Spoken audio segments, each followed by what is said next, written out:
Welcome to another edition of the OK Preps Extra podcast. I'm Patrick Prince, joined as always by high school sports editor Barry Lewis. And this is the state basketball tournament edition of the podcast. You can check us out on Apple, Google, or Spotify, and we hope you will check us out.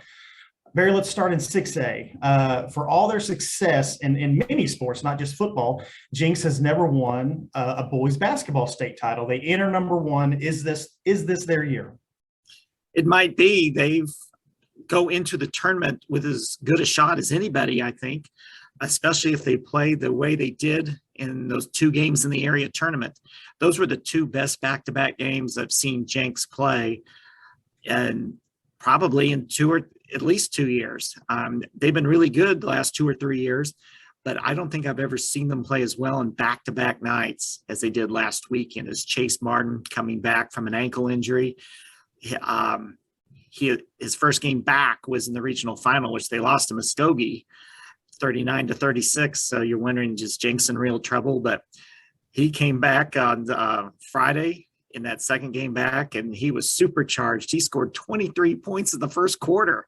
I mean, that was incredible. The whole team was incredible in two back-to-back nights. So if they bring that fire and passion and efficiency to Norman for the state tournament, they've got as good a chance as anybody to win the gold ball. And the last time that the tournament was played in Norman back in 2009, they reached the championship game. So maybe Norman's got some good vibes for the Jenks Trojans. So they enter number one. How strong a favorite do you consider them? Are they the overwhelming favorite, or is it going to, it's rankings are subjective, but just kind of give us a sense of, are they clearly number one, or just by a little are they? Well, Booker T. Washington enters as number one in the East since they divided the rankings this year. Okay. And so Jenks enters as number two. So I would say a lot of people, and I would say myself included, give Booker T a slight edge, especially people from the East would give Booker T the slight edge. So because they are playing great as well. 23-2 is pretty amazing. So they're hitting on all cylinders.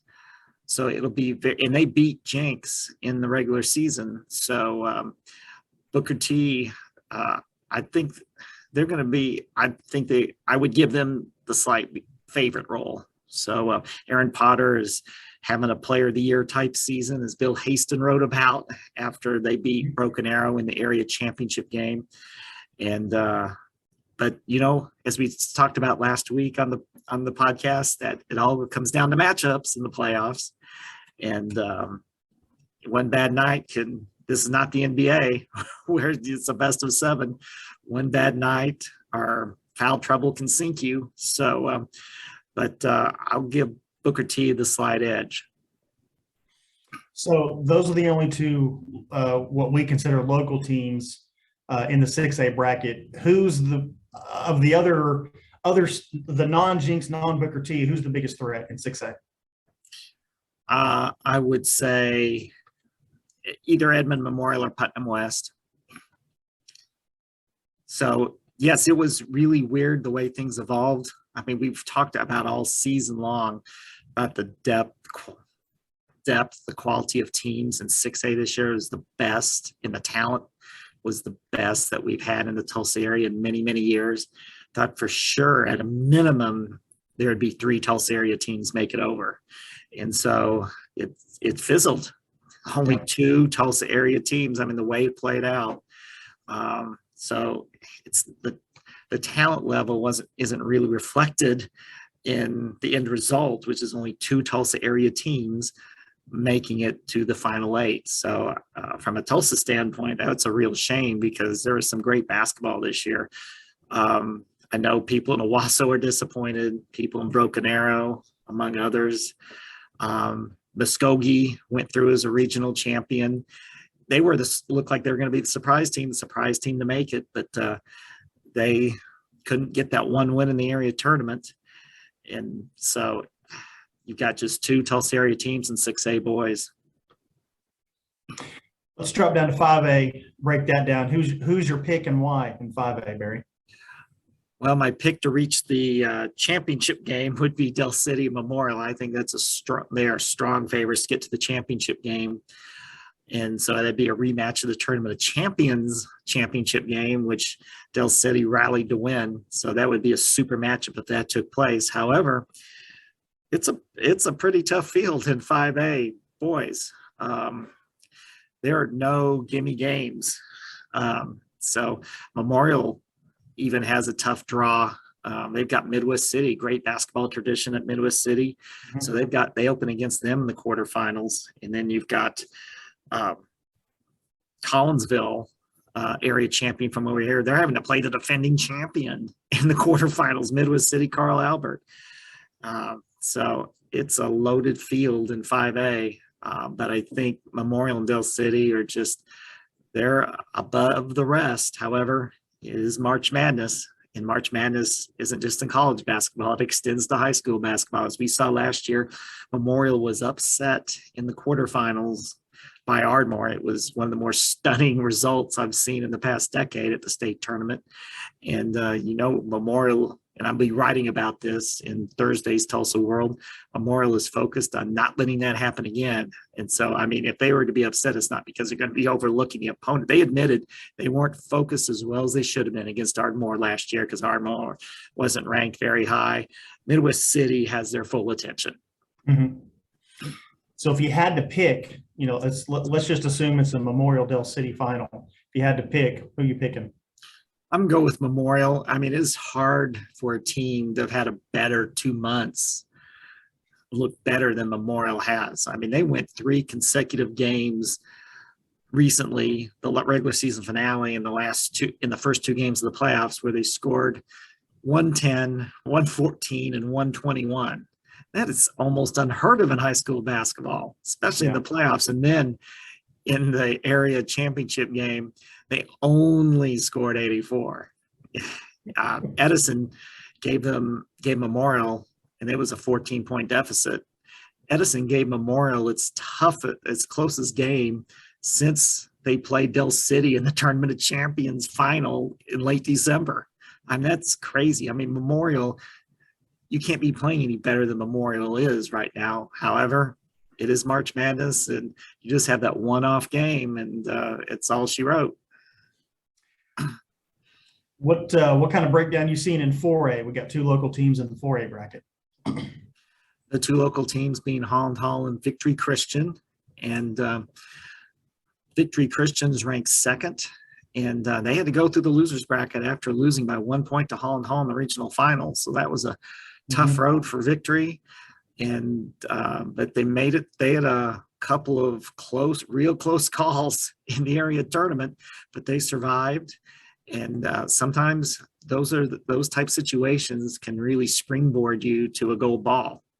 So Victory's very capable, and Holland Hall obviously very capable. The team that defeated Victory by 1 point in the regional final, and Holland Hall last year nearly pulled off the upset of the 4A tournament because they took Heritage Hall, which was a big favorite last year, along with Kingfish, to get to the championship game in the quarterfinal.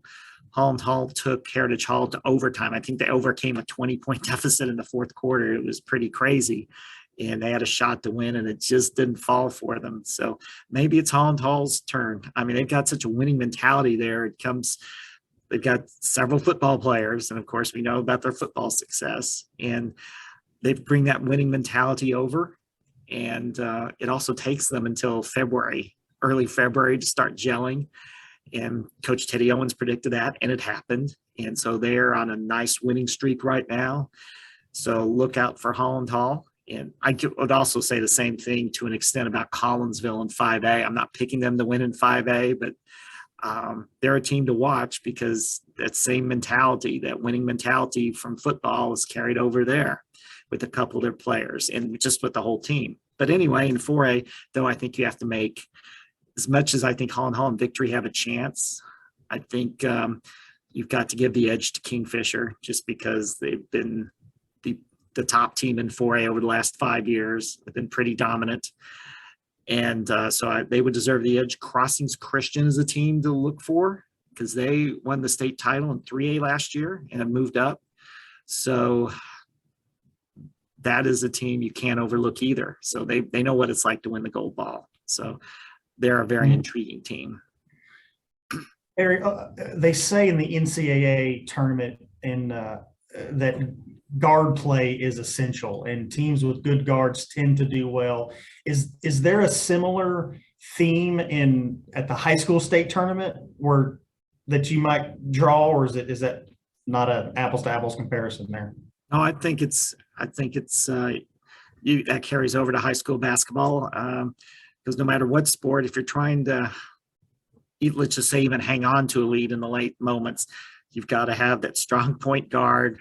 You really need a experienced, calm, cool group of players, calm, cool, and collected group of players anyway, especially, but it's really necessary to have a guard who can run the show and can direct things.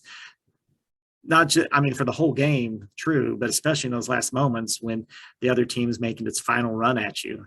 As we've seen, big leads can disappear quickly if you don't have that really good point guard. So, Barry, once you break down our coverage as best we can now, I know that will change depending on wins and losses, but you'll be there. Bill Haston, I say there in the it's at Lloyd Noble Center, and there's some at State Fair Arena, and the first round 5A games are at Noble High School. Is that correct? Yes, I'll be at Noble on Thursday. Okay. And then Bill Haston will be at 6A. I'll be at Noble High School with 5A boys on Thursday. That should clarify. And then Bill will be at Lloyd Noble Center at OU for 6A boys. And then Kelly Hines will be covering 6A girls at Midwest City Carl Albert. And then Dwayne DePron will be at 5A girls at Norman North on Thursday. And then we all come together for Friday and Saturday at Lloyd Noble Center, where all the semifinals and finals are. And then we have Dwayne will be covering some action starting Tuesday while we're taping at the Big House and stay at the fairgrounds in Oklahoma City. So he'll be covering some of the action, especially as it pertains to our Tulsa area teams there. So, yeah, we'll have extensive coverage of the state tournament, as we always do. You can check it out in the paper, of course, and online. We will post stories as games are over, and we'll have photos and columns and stories, and we'll do what we normally do in the state tournament. All right, Barry, let's end on something a little different. Let's do a kind of a rapid fire. Just for those of you who don't know, your expertise extends far beyond preps. You're an expert on a lot of things. So let's do a little rapid fire real quick. Okay, so you were at the TU game on Sunday and saw Jariah Horn's dramatic shot. What was that like? Well, in over 50 years of watching TU basketball, I've never seen TU win a game on a shot like that, a half-court shot. So that was unusual. It was a really nice moment for a team that has suffered that has lost just about every close game this year. So especially coming on senior day, really great to see them experience that victory. But it was a stunner. So, a great way to end if you're TU, but it did sort of cap a difficult season. Do you anticipate a coaching change? I anticipate a coaching change because I think it's really nothing against Frank Haith. I'm not saying I'm advocating a change, but I think it's really, as we've seen by the dwindling attendance, it's really hard to sell people on the program unless a coaching change is made right now. When do you think we might see Major League Baseball? I'll stick with my prediction that I made at the start of the lockout in December. I think we'll see it in July, just like 2 years ago, although for very different reasons. Can't blame it on COVID this time. So I really hope I'm wrong, but I think it's going to be July. Boy, July, that's a long time, Barry.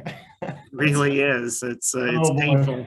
It's painful, yeah. But there will be Drillers baseball and minor league baseball, and Drillers baseball will start on April 8th as scheduled, with the home opener April 12th. And speaking of Drillers baseball, Saturday is the annual Drillers Fest, fan-friendly event presented this year by the Tulsa World. So admission is free to Drillers Fest. It's just a really fun event that helps get you in the mood for the baseball season. And they've got all types of family-friendly activities planned. You can hang out with Hornsby. You can play in the kids zone. You can take a tour of ONEOK Field, so a behind-the-scenes look there. You can purchase tickets. You can pick up your season tickets if you're a season ticket holder. And I know if you get a free hot dog and drink if you buy tickets. So it's really a fun event. So And what time is that attended. Saturday, Barry? That's 10 a.m. to 2 p.m. at ONEOK Field on Saturday. I was there for the last time they had the event 2 years ago, so it's fun. So I encourage people to check it out. The Drillers Fest 2022, presented by the Tulsa World. All right, last one. How about a word on Owasso's Brennan Phillips, Owasso pitcher? He recently had a stellar outing. Yes, he did. He's opened the season. Brennan is all-world baseball athlete of the year last year, is expected to be a very high draft choice this summer, and he is off great start to his season. He's pitched 12 innings in his first 2 outings, and he's really only allowed 2 base runners. He opened with 5 perfect innings last Tuesday against Oklahoma City Grant. Struck out all 15 batters he faced, albeit Grant is not the greatest team, as Bill Haston wrote about, but an intriguing team with the 3 girls in their lineup. Mm-hmm. But Sand Springs is a pretty good team, and he went up against them on Monday night, and at Sand Springs, and he was really great again. 7 innings, 2-hitter, no walks, 8 strikeouts, 63 of his 86 pitches were for strikes. And that was a really interesting outing to me, because I'd seen him pitch at Sand Springs last year, and that was like one of his only bad outing that he had. So, but he was in great form last night. So he's basically opened the season. His first 12 innings, he's allowed 2 base runners. All right, Barry, appreciate the knowledge as always. And we'll talk next week and we'll recap the state tournament. Sounds good, Patrick. All right, see you then. All right, you good? I'm good. All right, thank you. Thanks.